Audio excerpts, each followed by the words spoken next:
Shalom semuanya. Alkitab berkata, Yesus mati karena dosa-dosa kita. Dia dikuburkan, tetapi pada hari yang ketiga, dia dibangkitkan. Haleluya! Setelah Tuhan Yesus bangkit, selama 40 hari, Tuhan Yesus menampakkan diri kepada lebih dari 500 murid-muridnya untuk membuktikan bahwa dia hidup. Setelah memberikan pesan yang terakhir seperti yang terdapat dalam Kisah Para Rasul 1 ayat 8. Dengan disaksikan murid-muridnya, Tuhan Yesus terangkat ke sorga. Saya percaya kalau kita berada di sana waktu itu, kita pasti akan sama dengan murid-murid Tuhan Yesus yang melihat bahwa Tuhan Yesus bertambah tinggi. Ketika mereka melihat ke bawah, ternyata kaki Tuhan Yesus sudah tidak menyentuh tanah lagi. Perlahan tapi pasti, Tuhan Yesus terangkat ke sorga. Makin lama makin kecil, sampai ada awan yang menutupi dan hilang dari pandangan mata. Sementara mereka terheran-heran melihat ke langit, maka ada 2 orang yang berpakaian putih di dekat mereka yang berkata, "Hai orang-orang Galilea, mengapakah kamu berdiri melihat ke langit? Yesus ini yang terangkat ke sorga meninggalkan kamu, akan datang kembali dengan cara yang sama seperti kamu melihat dia naik ke sorga." Dari ayat ini, saya percaya kalau yang melihat Tuhan Yesus naik ke sorga adalah murid-muridnya Tuhan Yesus, maka yang akan melihat Tuhan Yesus turun dari sorga adalah murid-murid Tuhan Yesus. Katakan amin. Sekarang Tuhan Yesus ada di sorga. Apa yang dilakukan Tuhan Yesus di sorga? Yang pertama, Tuhan Yesus berkata dalam Yohanes 14 ayat 1-3, "Janganlah gelisah hatimu, percayalah kepada Allah, percayalah juga kepadaku. Di rumah Bapa-Ku banyak tempat tinggal. Jika tidak demikian, tentu aku mengatakannya kepadamu. Sebab aku pergi ke situ untuk menyediakan tempat bagimu. Apabila aku telah pergi dan telah menyediakan tempat bagimu, aku akan datang kembali dan membawa kamu ke tempatku, supaya di tempat aku berada, kamu pun berada." Pesan Tuhan Yesus ini ditujukan untuk murid-muridnya. Karena itu, kalau kita mau ikut dalam pengangkatan, maka kita harus menjadi murid Tuhan Yesus. Murid Tuhan Yesus adalah kita-kita yang hidupnya sama seperti Kristus telah hidup. Karena kita hidup sama seperti Kristus telah hidup, maka kita akan menjadi serupa dengan gambarnya. Roma 8 ayat 29 berkata, "Sebab semua orang yang dipilihnya dari semula, mereka juga ditentukannya dari semula untuk menjadi serupa dengan gambar anaknya, supaya ia, anaknya itu, menjadi yang sulung di antara banyak saudara." Jadi goal kita sebagai orang percaya adalah menjadi serupa dengan gambar Yesus, yaitu murid Tuhan Yesus. Menjadi seperti Kau Yesus, menjadi seperti Kau Yesus, menjadi sempurna dalam seluruh hidupku, dalam seluruh hidupku. Hal kedua yang dilakukan oleh Tuhan Yesus di sorga adalah sesuai dengan Ibrani 7 ayat 25 yang berkata, "Karena itu, Ia sanggup juga menyelamatkan dengan sempurna semua orang yang melalui Dia datang kepada Allah. Sebab Ia hidup senantiasa untuk menjadi pengantara mereka." Tuhan Yesus di sorga menjadi pengantara kita. Artinya, sebagai pendoa syafaat bagi kita, supaya kita selamat secara sempurna. Kalau kita berbicara tentang keselamatan, maka ada 3 hal yang harus diperhatikan. Yang pertama, bisa kehilangan keselamatan. Yang kedua, hampir-hampir tidak diselamatkan. Yang ketiga, selamat dengan sempurna. Hal yang pertama, orang yang sudah percaya bisa kehilangan keselamatan. Matius 7 ayat 21 sampai 23 berkata, bukan setiap orang yang berseru kepadaku, Tuhan, Tuhan, akan masuk ke dalam kerajaan sorga, melainkan orang yang melakukan kehendak Bapakku yang di sorga.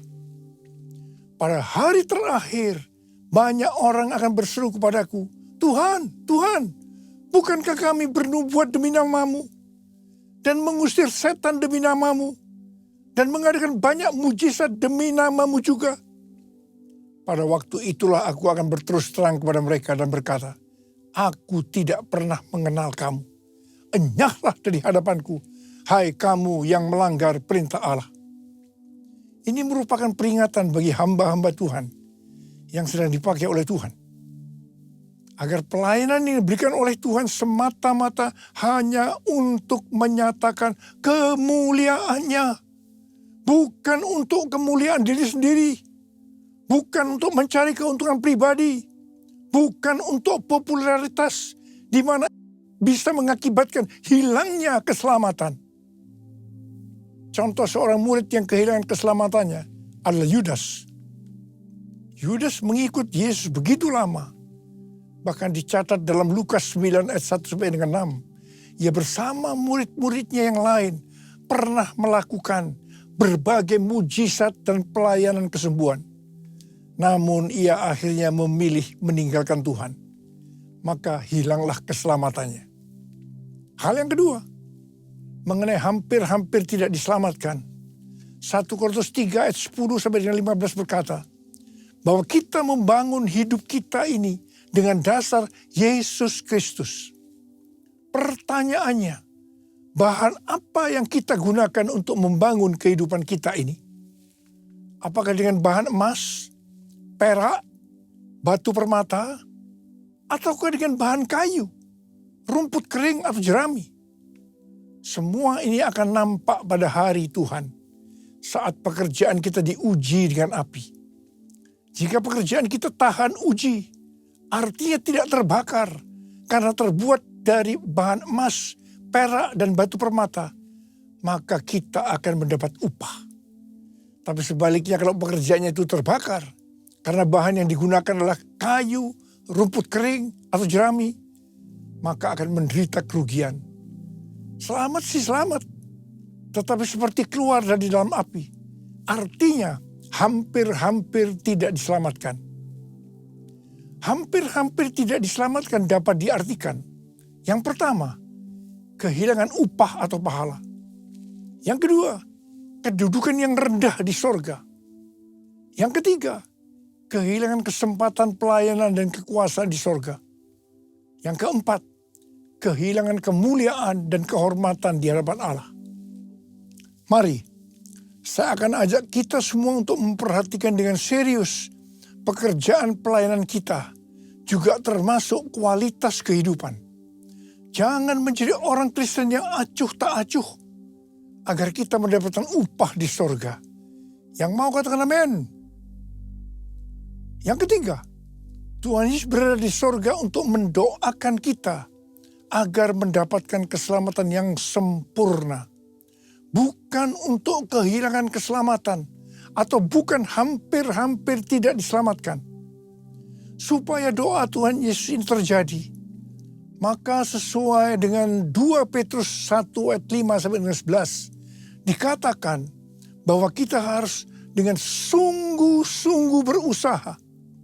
Sungguh-sungguh berusaha untuk menambahkan kepada iman kita kebajikan. Artinya berbuat baik. Kemudian ditambahkan lagi pengetahuan. Kemudian tambahkan lagi dengan penguasaan diri. Tambahkan lagi dengan ketekunan. Tambahkan lagi dengan kesalehan yang artinya hidup kudus. Tambahkan lagi kasih akan saudara-saudara seiman. Dan tambahkan lagi kasih akan semua orang. Kalau kita melakukan ini semua dengan sungguh-sungguh, maka kita akan lebih mengenal Tuhan Yesus Kristus. Dan kita tidak akan pernah tersandung. Dengan demikian, kita akan dikaruniakan hak penuh untuk memasuki kerajaan kekal, yaitu kerajaan Tuhan dan Juru Selamat kita, Yesus Kristus. Yang artinya kita mendapatkan keselamatan yang sempurna. Haleluya! Besar anugerah-Mu, berlimpah kasih-Mu, semakin hari semakin bertambah. Besar anugerah-Mu, semakin hari semakin bertambah. Besar anugerah-Mu.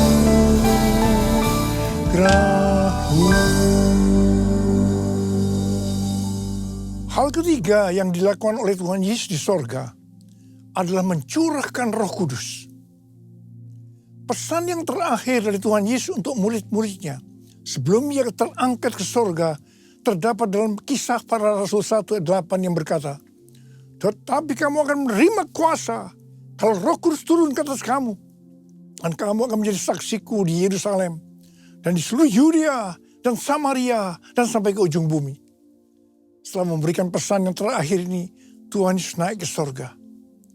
Setelah itu apa yang dilakukan oleh murid-muridnya? Mereka pergi ke Yerusalem dan berkumpul di ruang atas atau kamar loteng.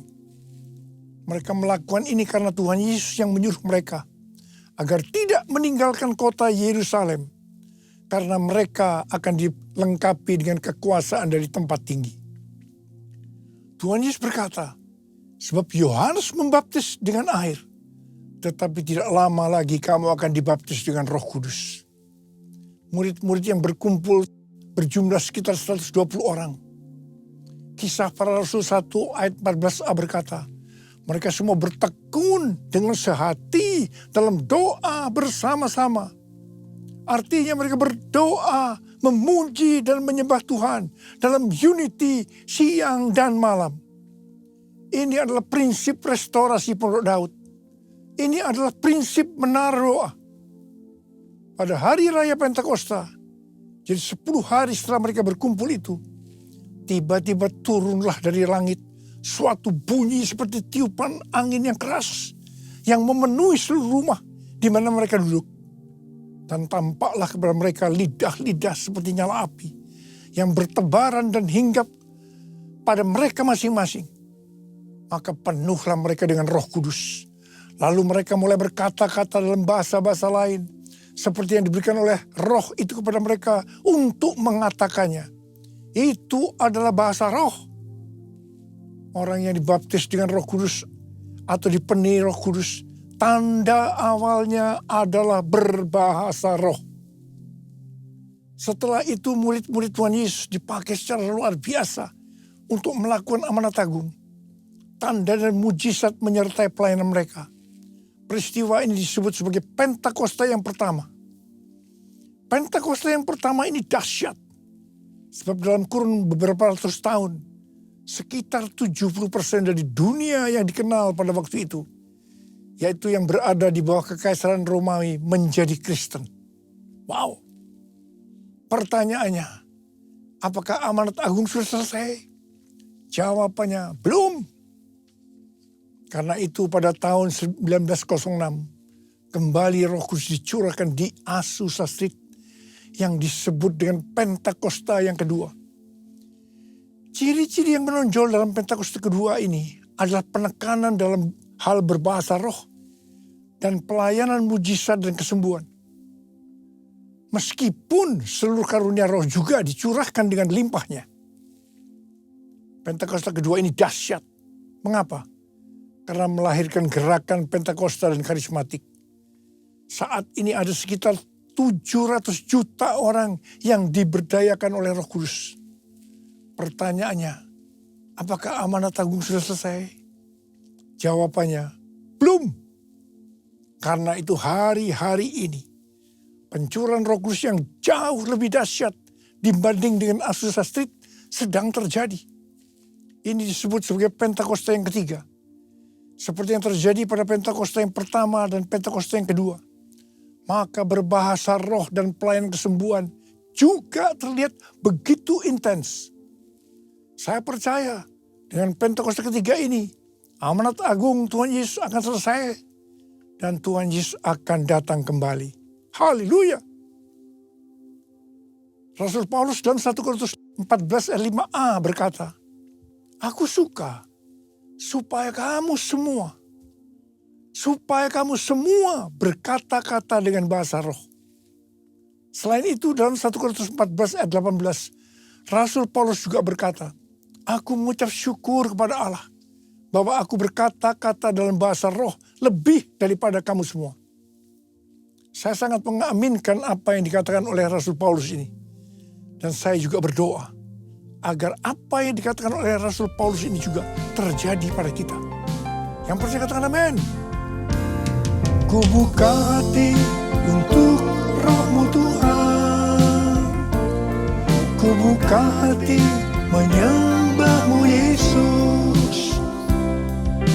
Jamahlah kami, penuhi kami dengan kuasa Allah Maha Tinggi.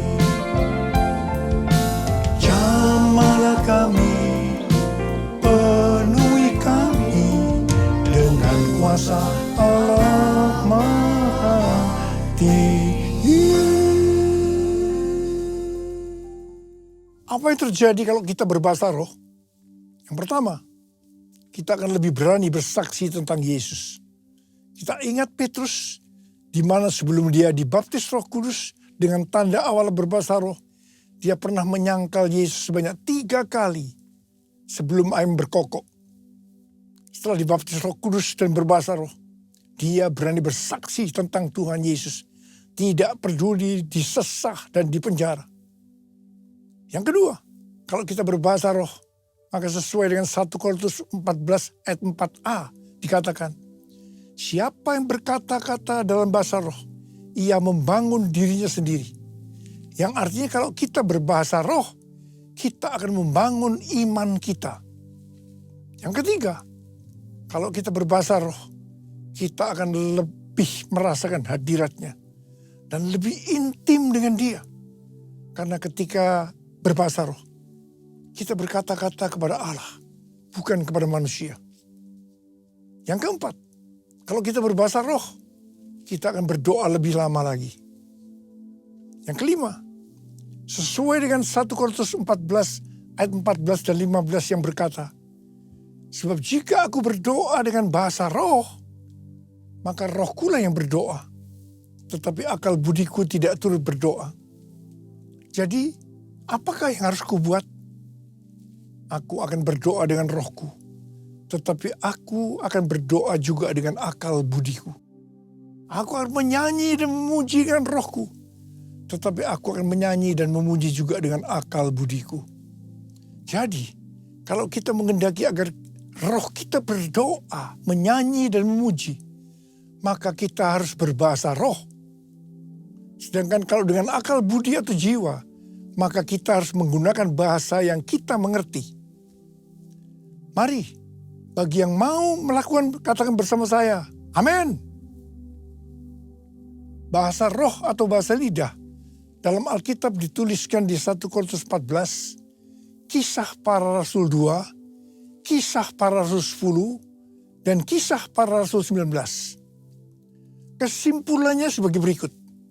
Yang pertama, bahasa roh atau bahasa lidah dalam bahasa Greka atau Yunani disebutkan dengan glosa. Ada 3 macam bahasa roh atau bahasa lidah, yaitu yang pertama, bahasa roh yang harus diterjemahkan atau ditafsirkan.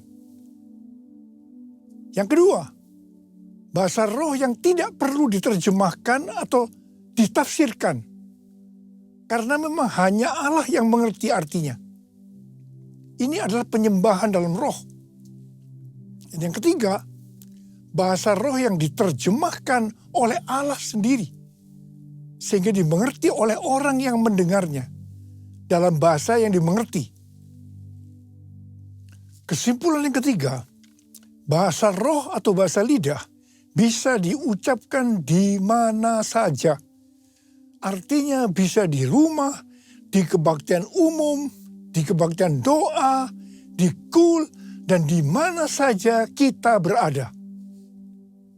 Kesimpulan yang keempat, Rasul Paulus dalam 1 Korintus 14 ayat 39 dan 40 berkata, "Karena itu saudara-saudaraku, usahakanlah dirimu untuk memperoleh karunia untuk bernubuat dan janganlah melarang orang-orang yang berkata-kata dengan bahasa roh.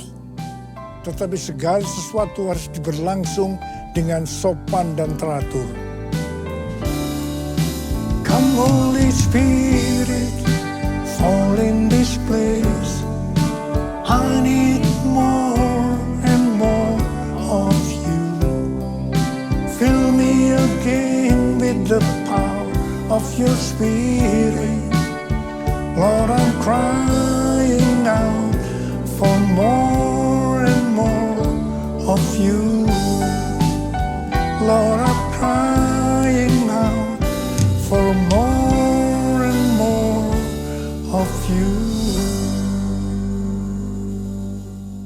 Memasuki tahun 2025, tahun yang penuh dengan ketidakpastian, tahun di mana bencana alam, peperangan, krisis ekonomi yang makin menghebat, tahun di mana keadaan akan menjadi semakin sukar.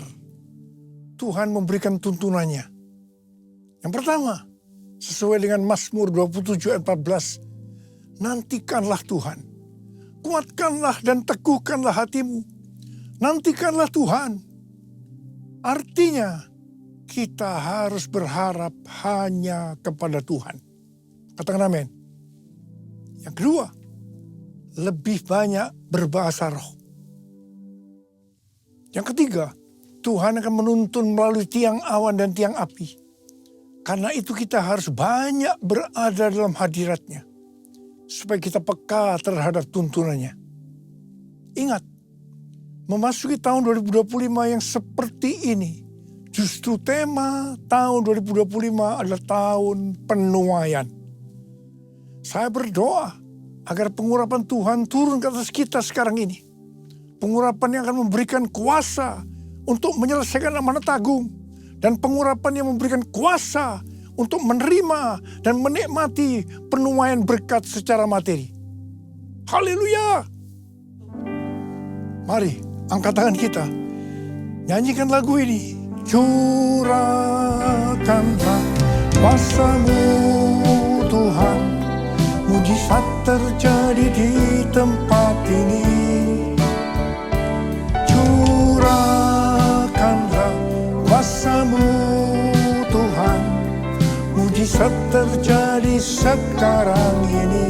Curahkan ya Tuhan, curahkanlah kuasa-Mu Tuhan, mujizat terjadi di tempat ini. Curahkanlah kuasa-Mu Tuhan, mujizat terjadi sekarang ini. Mujizat terjadi sekarang ini. Mujizat terjadi sekarang ini.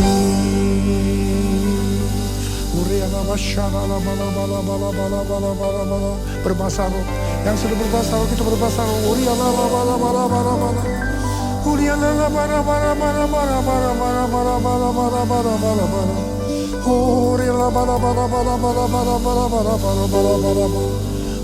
Curahkan Tuhan, curahkan kuasa, kuasa, kuasa itu ya Tuhan, kuasa. Terima kuasa, terima kuasa, terima. Dalam nama Yesus, dalam nama Yesus, haleluya, haleluya, amin.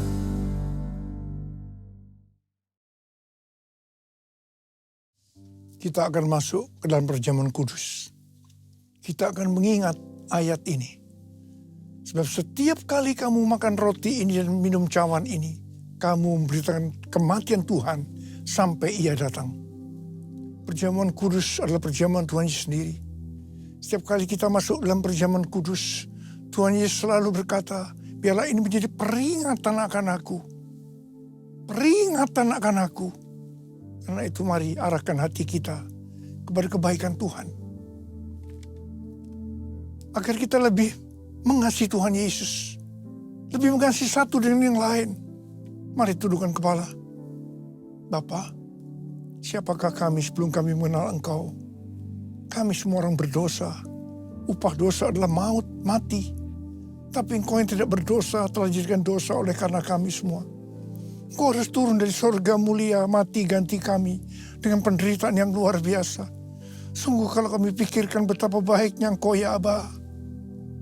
Engkau jadikan kami sebagai anak-anak-Mu. Engkau tuntun, Engkau bela, Engkau berkati. Engkau juga tegur kalau kami salah. Engkau juga hajar kalau kami salah. Itu Engkau ya Aba. Itu Engkau. Terima kasih Aba. Tuhan akan memberkati kita melalui perjamuan kudus. Tapi Tuhan mau kita makan dan minum dengan cara yang benar. Karena itu masing-masing berdoa. Lihat keadaan dirimu masing-masing. Jangan menyimpan dosa. Kalau ada dosa yang Tuhan ingatkan saat ini, selesaikan. Minta ampun. Minta ampun supaya diberkati. Ampuni saya Tuhan. Ampuni, ampuni, ampuni. Ampuni. Bapa, Kau melihat anak-anak-Mu sedang meminta ampun kepadamu. Bapa, terima kasih. Berkatilah. Berkatilah anak-anak-Mu semua. Kami akan masuk dalam perjamuan kudus dengan hati yang penuh ucapan syukur. Dalam nama Yesus kami berdoa. Amin. Mari, angkat roti di tangan kanan kita tinggi-tinggi. Sebab apa yang telah kuteruskan kepadamu telah aku terima dari Tuhan. Yaitu bahwa Tuhan Yesus pada malam waktu ia diserahkan mengambil roti. Dan sesudah itu ia mengucap syukur atasnya. Ia memecah-mecahkannya dan berkata, inilah tubuhku yang diserahkan bagi kamu. Perbuatlah ini menjadi peringatan akan aku. Saudara kasih Tuhan, bukankah roti yang kita pecah-pecahkan ini adalah persekutuan kita dengan tubuh Kristus? Mari kita makan dalam nama Yesus.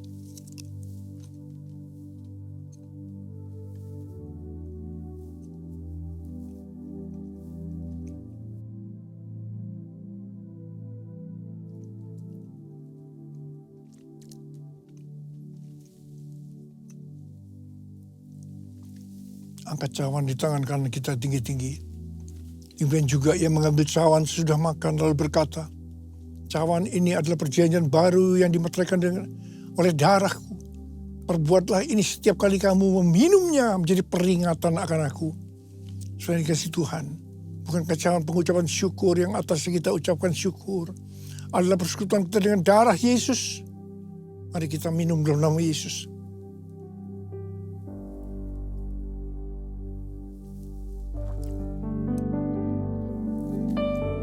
Ucapkan syukur dan terima kasih dengan suara. Jangan diam. Oh Yesus. Oh Tuhan, terima kasih ya Tuhan. Terima kasih ya Tuhan. Tuhan, terima kasih ya Tuhan. Terima kasih ya Tuhan. Yesus, Kau melihat anak-anak-Mu ya Tuhan. Kau melihat anak-anak-Mu. Saat ini Kau sedang menyembuhkan yang sakit. Kau sedang membebaskan yang terikat. Kau menghibur yang susah. Kau menguatkan yang lemah. Kau memberikan pengharapan yang baru bagi yang datang dengan karena putus pengharapan. Tuhan, terima kasih. Tuhan, terima kasih. Terima kasih. Terima kasih. Terima kasih. Terima kasih Yesusku. Terima kasih Yesusku. Puji syukur hanya bagi Tuhanku. Terima kasih Yesusku. Terima kasih Yesusku. Puji syukur hanya bagi Tuhanku. Terima kasih. Terima kasih Yesusku. Terima kasih Yesusku. Puji syukur hanya bagi Tuhanku. Terima kasih kasih Yesusku, puji syukur hanya bagi Tuhanku. Puji syukur hanya bagi Tuhanku. Puji syukur hanya bagi Tuhanku. Terimalah berkat Tuhan. Kasih karunia yang berlimpah-limpah daripada Allah Bapa dalam Anak yang tunggal Yesus Kristus. Persekutuan yang manis dengan Roh Kudus menyertai kita semua mulai hari ini. Sampai Tuhan Yesus datang menjemput kita di awan-awan dan bahkan sampai selama-lamanya.